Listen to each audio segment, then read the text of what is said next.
Hello दोस्तों, ओमकार मिश्रा व्याकरण channel में आप लोगों का स्वागत है। आज आप लोगों के सामने भारत के प्रथम राष्ट्रपति, प्रसिद्ध राजनेता और एक महाविद्वान पुरुष, लेखक के रूप में प्रसिद्ध डॉक्टर राजेंद्र प्रसाद का वर्णन करने जा रहा हूँ। डॉक्टर राजेंद्र प्रसाद हिंदी साहित्य के एक अमूल्य निधि हैं। इनके बारे में हम आज देखते हैं, इनके जीवन परिचय के बारे में देखते हैं। डॉक्टर राजेंद्र प्रसाद जो भारत के पहले राष्ट्रपति थे। डॉक्टर राजेंद्र प्रसाद का जन्म 1884 ईस्वी में बिहार राज्य के छपरा जिले के जीरादेई नामक गांव में हुआ था। नाम क्या था? बिहार में एक छपरा जिला है, छपरा जिला में जीरादेई नाम का एक गांव है, वहीं पर इनका जन्म 1884 ईस्वी में हुआ था। ये बहुत ही मेधावी थे। मेधावी का मतलब ऐसा माना जाता है कि बचपन में जब ये हाई स्कूल की परीक्षा दे रहे थे तो इन्होंने एक सवाल को दो तरीके से हल किया था, और जब एग्जामिनर ने देखा तो एग्जामिनर ने जब देखा इनके दोनों विधियों को, दूसरी विधि एग्जामिनर को भी पता नहीं थी, तो उसने लिख दिया था exam is better than examiner, परीक्षार्थी तो परीक्षक से आगे निकला।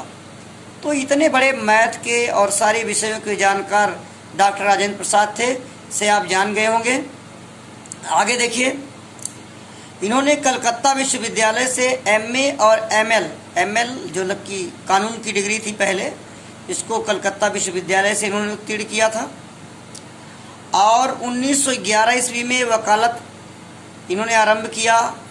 1920 ईस्वी तक इन्होंने कलकत्ता और पटना उच्च न्यायालय में अपनी वकालत किया। पटना बिहार की राजधानी है, बिहार इनका क्षेत्र ही था, और जैसा कि बिहार में इनका जन्म हुआ था, इसलिए पटना उच्च न्यायालय में और कलकत्ता उच्च न्यायालय में इन्होंने अपनी वकालत भी किया था। गांधी जी के आदर्शों एवं सिद्धांतों में आज़ादी के आंदोलन से प्रभावित होकर 1920 ईस्वी में इन्होंने वकालत छोड़ दी थी, क्योंकि उस समय गांधी जी का भारत छोड़ो आंदोलन चल रहा था। आगे देखें, हमने आपको बताया ही कि भारत गणराज्य के राष्ट्रपति भी ये 1962 ईस्वी तक रहे हैं। 1962 ईस्वी में इन्होंने भारत की सर्वोच्च उपाधि भारत रत्न से इन्हें अलंकृत किया गया था। तो ध्यान दें, डॉक्टर राजेंद्र प्रसाद को भारत रत्न की उपाधि मिली थी। 1963 ईस्वी में इनका देहावसान, इनकी मृत्यु हो गई थी। डॉक्टर राजेंद्र प्रसाद के प्रयासों के फलस्वरूप कलकत्ता में हिंदी साहित्य सम्मेलन की स्थापना। हिंदी साहित्य सम्मेलन एक ऐसा सम्मेलन था जो कि डॉक्टर राजेंद्र प्रसाद के द्वारा ही शुरू किया गया, और अगर ये सम्मेलन नहीं होता तो आजकल जो कवि लोग सम्मेलनों में जाकर के भागीदारी करते हैं, गाते हैं, कविताएं सुनाते हैं, शायद राजेंद्र प्रसाद जी की ही देन थी, जो इन्होंने इसकी स्थापना करके आगे बढ़ाया था। और हिंदी साहित्य सम्मेलन नागपुर में जो पहली बार हुआ था, वहाँ के सभापति भी रहे थे। और इससे अलग और दक्षिण भारत में हिंदी प्रचार प्रसार इन्होंने किया था, क्योंकि जैसा कि आप जानते हैं दक्षिण भारत में उतना हिंदी का प्रचार प्रसार रहता नहीं है। तमिलनाडु है, कर्नाटक है, केरल है, इन्होंने दक्षिण भारत में जाकर के हिंदी का प्रचार प्रसार भी किया था। इसलिए इस महापुरुष ने हिंदी के क्षेत्र में काफ़ी प्रभावित कार्य किए हैं।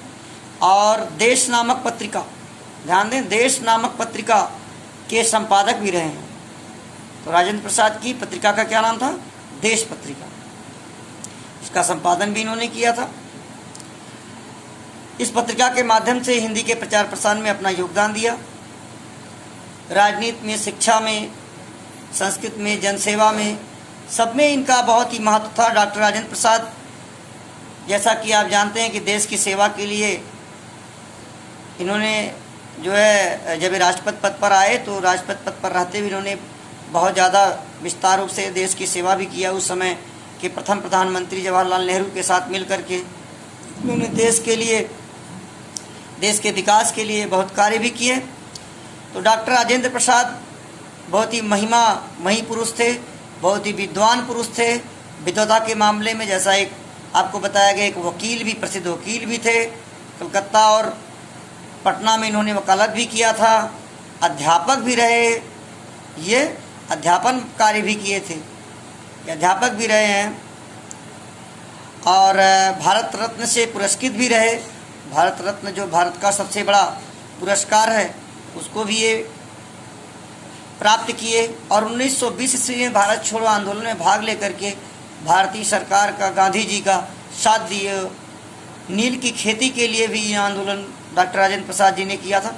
तो ये एक बहुत बड़े देश प्रेमी भी थे, साहित्यकार भी थे, हर क्षेत्र में इन्होंने कार्य किया है, इसलिए इनके नाम सबसे ज़्यादा अग्रणी होते हैं। इनकी कृतियों को देखते हैं, रचनाओं को।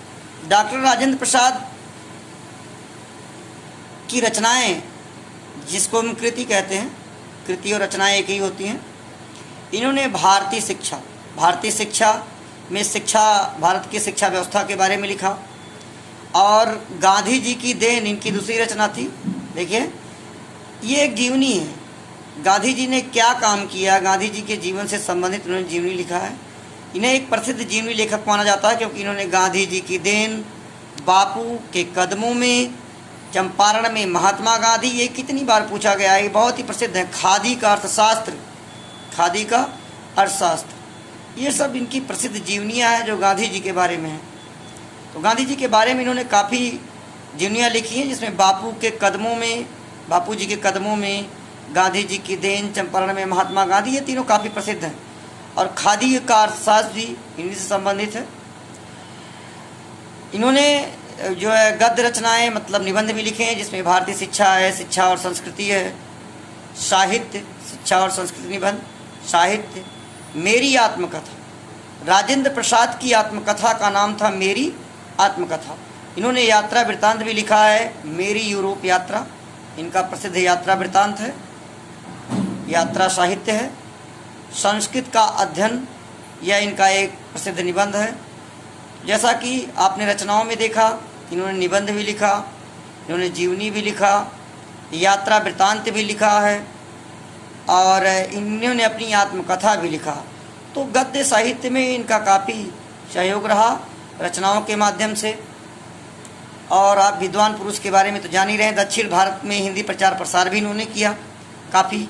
हिंदी साहित्य सम्मेलन की स्थापना की, जो आज के कवि लोग हिंदी साहित्य सम्मेलनों में गाते हैं। सबसे पहली बार जो हिंदी साहित्य सम्मेलन नागपुर में, महाराष्ट्र में हुआ था, तो इन्हीं के बदौलत, इन्हीं के द्वारा ये वहाँ के सभापति रहे। इन्होंने स्थापना पहले कलकत्ता में किया और बाद में फिर नागपुर में हिंदी साहित्य सम्मेलन हुआ था। तो इस प्रकार से आपने समझा होगा। देश नामक पत्रिका देश के ऊपर इन्होंने निकाली थी, जिसमें भारत देश के बारे में सब कुछ लिखा था। तो कुल मिलाकर के आप जान गए होंगे कि राजेंद्र प्रसाद एक अद्भुत पुरुष थे, एक देशप्रेमी पुरुष थे, एक विद्वान पुरुष थे, एक महान वकील भी थे और आंदोलनकारी भी थे।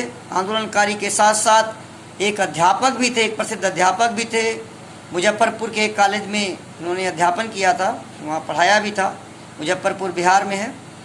तो इस प्रकार से इनकी महान कुशाग्र बुद्धि ने बहुत कार्य किए भारत के लिए, और भारत के राष्ट्रपति भी बने। कई बार परीक्षाओं में इनको पूछा भी गया है। तो परीक्षा के दृष्टिकोण से हाई स्कूल, 11 इंटरमीडिएट, कंपटीशन परीक्षाओं के दृष्टिकोण से बहुत ही उपयोगी हैं। ऐसे लेखकों का चरित्र, जीवन चरित्र हमें जरूर पढ़ना चाहिए। जैसा कि मैंने बताया कि एग्जामिनर ने खुद लिख दिया था, examinee is better than examiner.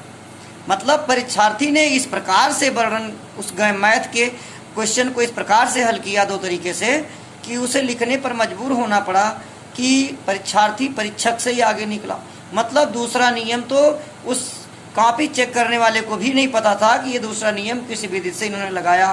तो इनकी कुशाग्रता का पता चलता है। इनके ऊपर तमाम कहानियाँ हैं। इन्होंने नील खेती के लिए आंदोलन किया, बहुत सी चीज़ें इन्होंने प्रयोग किया है अपने इतिहास में। इसलिए मेरा दिल कहा कि इनके जीवन परिचय को रखा जाए। परीक्षाओं में भी इन्हें पूछा जाता है। और इस हिंदी के प्रसिद्ध विद्वान ने बिहार के छपरा ज़िले को धन्य धन्य कर दिया, और वहीं से इस विद्वान ने अपनी सारी कार्यप्रणाली शुरू की और भारत के राष्ट्रपति तक बन गए। तो भारत के पहले राष्ट्रपति भी थे, एक अध्यापक भी थे, आंदोलनकारी भी थे। और साहित्य के क्षेत्र में इन्होंने क्या क्या लिखा मैंने आपको बताया ही। इन्होंने जीवनी लिखा, यात्रा वृत्तांत देखिए, मेरी यूरोप यात्रा लिखा, जीवनी में बापू के कदमों में, चंपारण में महात्मा गांधी, ये सब लिख डाले। मेरी आत्मकथा इनकी आत्मकथा, तो मैं अभी पिछले क्रम में बता चुका हूँ आप लोगों को, काफ़ी रचनाएं इन्होंने लिखा। इस प्रकार से इस महान विभूत के जीवन परिचय का हम अंत करते हैं। सब्सक्राइब करिए, लाइक करिए। धन्यवाद। अगले जीवन परिचय को लेते हुए हम फिर प्रस्तुत होंगे। धन्यवाद।